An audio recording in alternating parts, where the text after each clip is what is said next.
Hello student.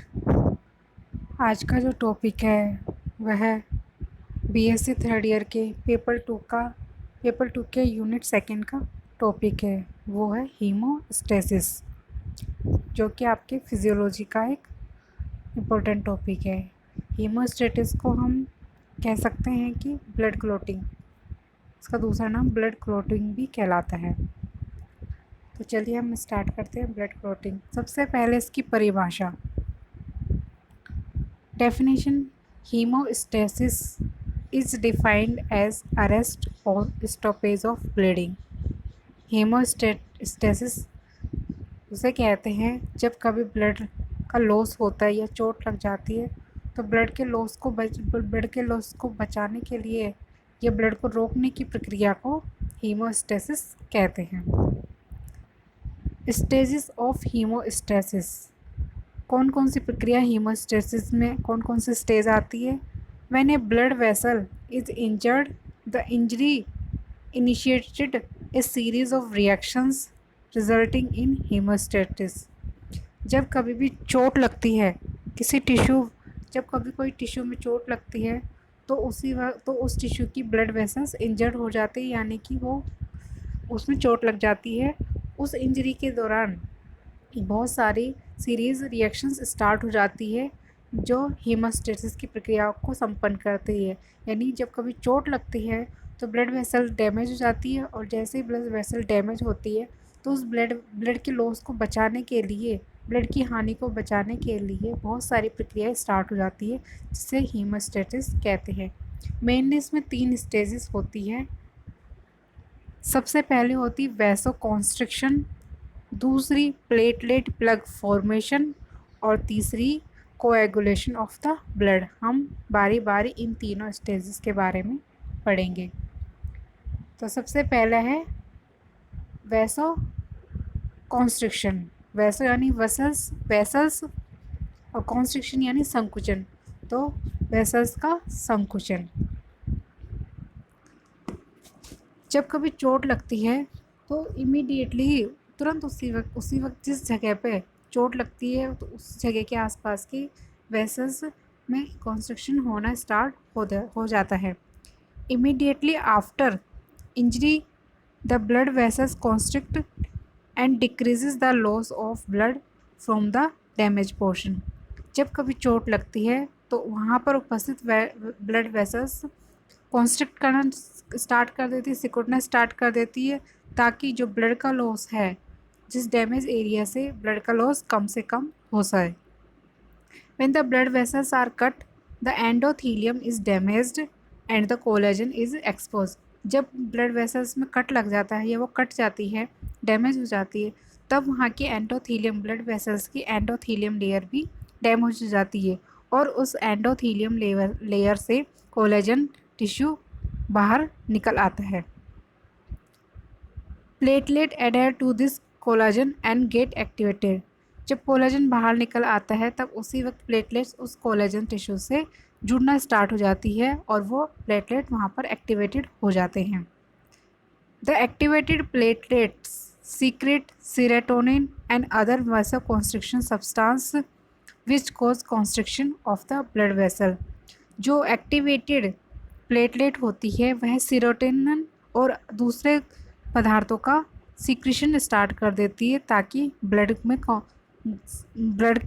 Vessels में constriction या संकुचन होना स्टार्ट हो जाए।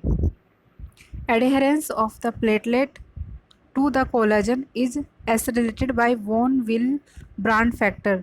जो प्लेटलेट का एडहेरेंस है, यानी जो प्लेटलेट कोलाजन से चिपकती है, वो वैन वेली ब्रांड फैक्टर से एक्टिवेटेड होती है। This factor act as a bridge between specific glycoprotein present on the surface of platelet and collagen fibril.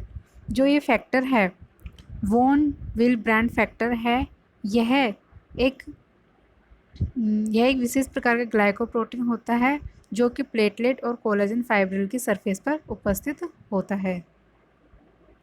तो पहला था वैसोकंस्ट्रिक्शन, दूसरा है platelet plug formation.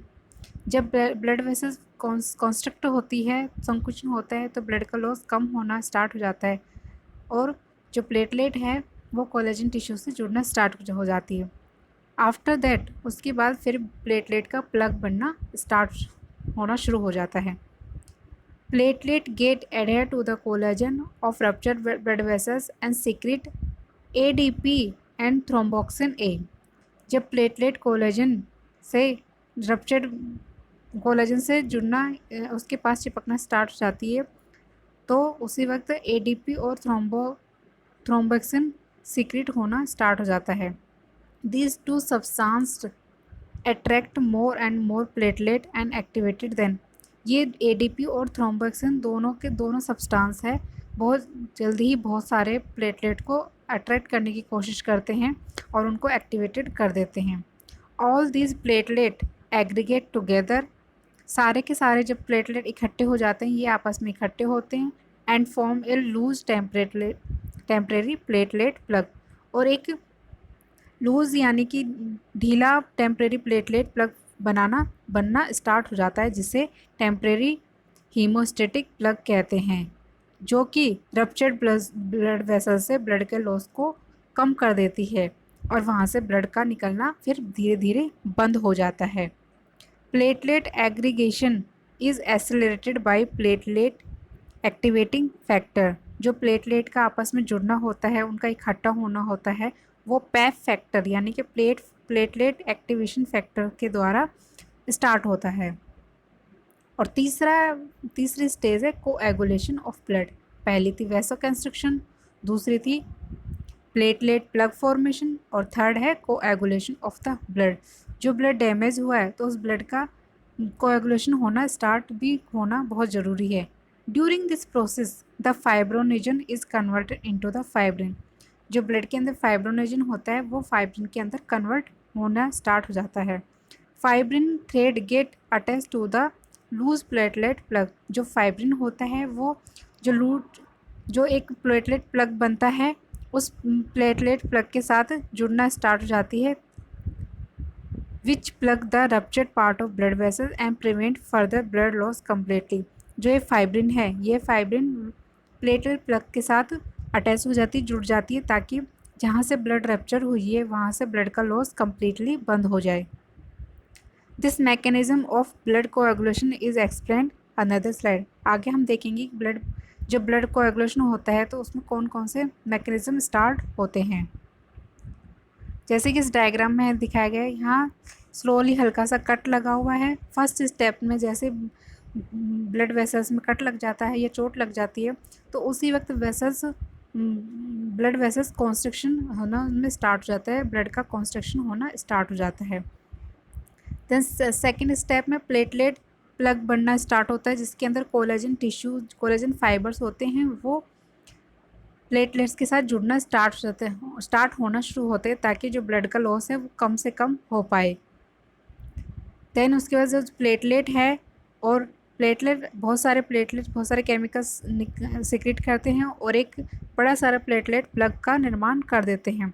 After that जब ब्लड प्लेटलेट बनना स्टार्ट हो जाता है तो ब्लड का कोएगुलेशन भी स्टार्ट होने लग जाता है। इस कोएगुलेशन में फाइब्रोनेजन जो है कि फाइब्रिन में कन्वर्ट होता है और ये फाइब्रिन एक लंबा सा जाल बना देती है जो प्लेटलेट के साथ जुड़ जाती है और उस प्लेटलेट्स के जुड़ने के बाद ब्लड का कट भर जाता है और वहाँ से ब्लड का लॉस बिल्कुल बंद हो जाता है, ब्लड वहाँ से निकलना बंद हो जाता है। कोएगुलेशन और clotting, it is defined as the process in which blood loses its fluid and become a jelly-like mass few minutes after it is shed out and it collected in a container। जब blood का coagulation होता है उसी दौरान जब blood loss होता है उसमें एक ट्रांसपेरेंट सब्सटेंस लाइक पदार्थ निकलता है जिसको कंटेनर में बाद में कलेक्ट कर लिया जाता है। अब है factors involve in blood clotting. ऐसे कौन कौन से फैक्टर हैं जो ब्लड क्लॉटिंग के अंदर इन्वॉल्व होते हैं। तो लगभग 13 टाइप्स के ब्लड फैक्टर होते हैं, जैसे कि पहला है fibrinogen, factor second prothrombin, factor third thromboplastin जिसको हम टिश्यू फैक्टर भी बोलते हैं, factor 4 calcium, factor 5 labile factor, factor 6 जिसकी अभी कोई खोज नहीं की हुई है, जिसको प्रूव नहीं किया हुआ है। Factor 7 stable factor. Factor 8 anti haemophilic factor, जिसे एंटी हीमोफिलिक ग्लोब्यूलिन भी कहते हैं। Factor 9 Christmas factor. Factor 10 Stuart Prower factor. Factor 11 plasma thromboplastin antecedent. Factor 12 Hageman factor, जिसे कॉन्टैक्ट फैक्टर बोलते हैं। और फैक्टर 13 जिसे फाइब्रिन स्टेबलाइजिंग फैक्टर या फाइब्रिनेज बोलते हैं। तो ये 13 फैक्टर ब्लड क्लॉटिंग में इन्वॉल्व होते हैं। अब है सीक्वेंस ऑफ क्लॉटिंग मैकेनिज्म। जब क्लॉटिंग स्टार्ट होती है तो उसमें बहुत सारे सीक्वेंसेस स्टार्ट हो जाती है। Most of the clotting factors are protein in the form of enzyme. जो बहुत सारे क्लॉटिंग फैक्टर होते हैं वो प्रोटीनियस नेचर के होते हैं। Normally all the factors are present in their form of inactive proenzyme. जितने भी प्रकार के फैक्टर्स होते हैं ये सारे के सारे नॉर्मली इनएक्टिव यानी सुप्त अवस्था में उपस्थित रहते हैं।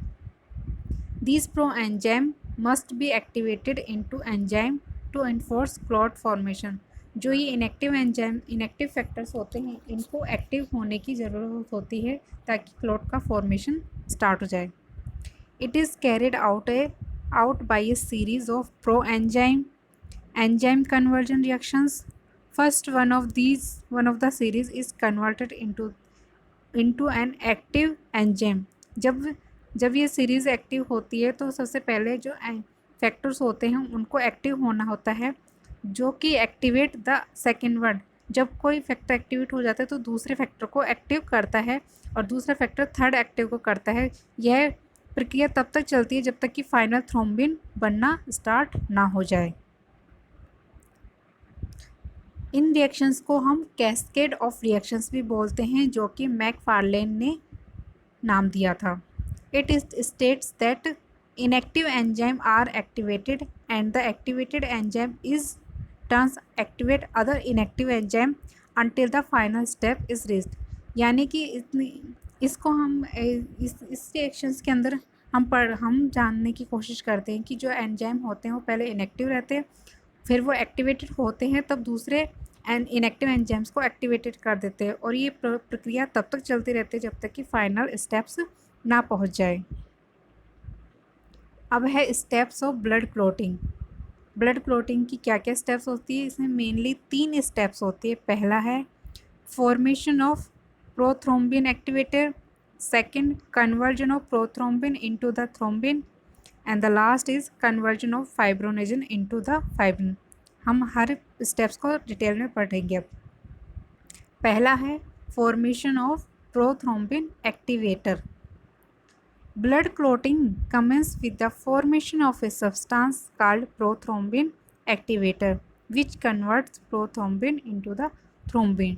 सबसे पहले जब ब्लड क्लॉटिंग स्टार्ट होती है तो सबसे पहले प्रोथ्रोम्बिन एक्टिवेटर कन्वर्ट होता है थ्रोम्बिन के अंदर।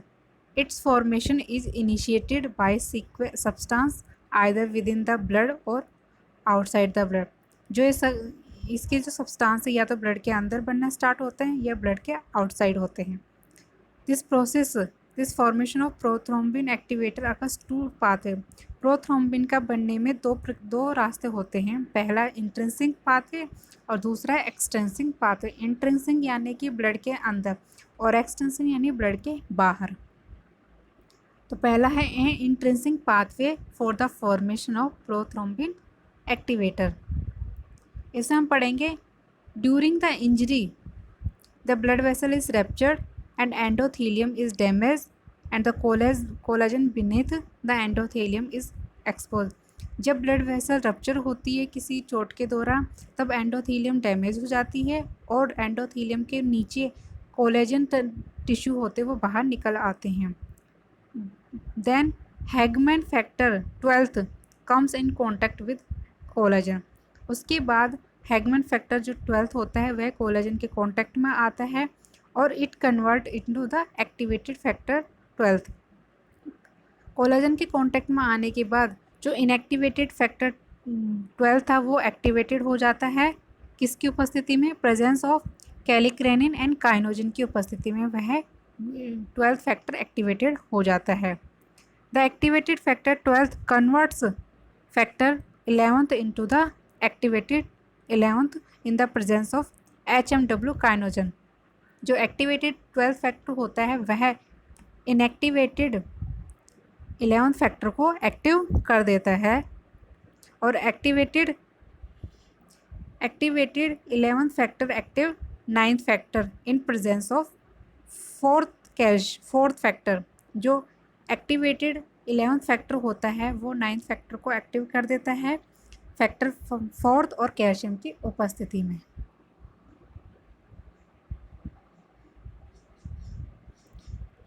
Activated 9th activates factor 10 in presence of factor 8 and calcium. Activated 9th factor होता है वो 10th फैक्टर को एक्टिव कर देता है फैक्टर 8 और कैल्शियम की उपस्थिति में। When platelet comes in contact with collagen of damaged vessels, it gets activated and release phospholipid। जब platelet collagen tissue damage vessels के कोलेजन टिश्यू के साथ कांटेक्ट में आते हैं तब प्लेटलेट एक्टिव हो जाते हैं और फॉस्फोलिपिड रिलीज करते हैं। Now the activated 10th factor reacts with the platelet phospholipid and factor 5th to form prothrombin activated. उसके बाद जो एक्टिवेटेड फैक्टर 10 होता है वह प्लेटलेट के फॉस्फोलिपिड के साथ रिएक्ट करता है और फैक्टर 5 प्रोथ्रोम्बिन एक्टिवेटर को बनाता है, और यह प्रोथ्रोम्बिन कैल्शियम की उपस्थिति में होता है। तो ये तो था इंट्रिंसिक पाथवे। अब है एक्सटेंसिंग पाथवे, जो कि प्रोथ्रोम्बिन का फॉर्मेशन बताने की एक दूसरी प्रक्रिया है। एक्सटेंसिंग यानी ब्लड के आउटसाइड जो भी प्रक्रिया होती है। In this pathway the formation of prothrombin activated is initiated by tissue thromboplastin which is form from the injured tissue. यह जो इस पाथवे में प्रोथ्रोम्बिन एक्टिवेटेड जो इनिशिएट होता है प्रोथ्रोम्बिन को बनाने के लिए टिश्यू थ्रोम्बोप्लास्टिन की प्रक्रिया को स्टार्ट करता है, और यह प्रक्रिया इंजर्ड टिश्यू के पास होती है के दौरान होती है। अब इसमें हम इस सीक्वेंस देखेंगे कि क्या क्या सीक्वेंस होते हैं एक्सटेंसिंग पाथवे में।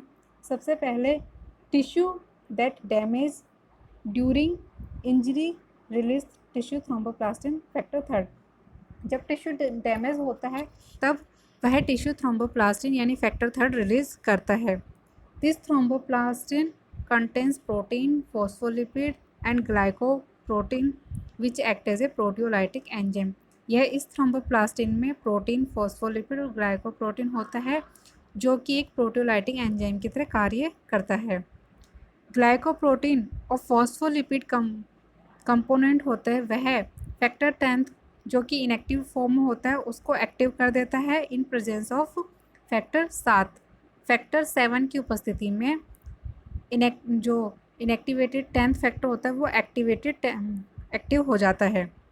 Activated 10th factor react with factor 5th and phospholipid component of tissue thromboplastin to form prothrombin activated. जो एक्टिवेटेड 10th फैक्टर होता है वह 5th फैक्टर के साथ रिएक्ट करता है और थ्रोम्बोप्लास्टिन प्रोथ्रोम्बिन एक्टिवेटर में चेंज हो जाता है, और इन सारे रिएक्शंस के लिए कैल्शियम की उपस्थिति की आवश्यकता होती है। तो हमने दो तरीके पढ़े, इंट्रिंसिक पाथवे और एक्सटेंसिक पाथवे। इन दोनों में प्रोसेस में लास्ट में जो फाइनल प्रोडक्ट बनता है वो होता है प्रोथ्रोम्बिन। अब सेकंड स्टेज है जो प्रोथ्रोम्बिन को किस में कन्वर्ट करना होता है, थ्रोम्बिन के अंदर। Blood clot is all about the thrombin formation. Once thrombin is form definitely it leads to a clot formation. जब थ्रोम्बिन बनना स्टार्ट हो जाता है तो हम समझ सकते हैं कि क्लॉट फॉर्मेशन बनना शुरू हो गया है।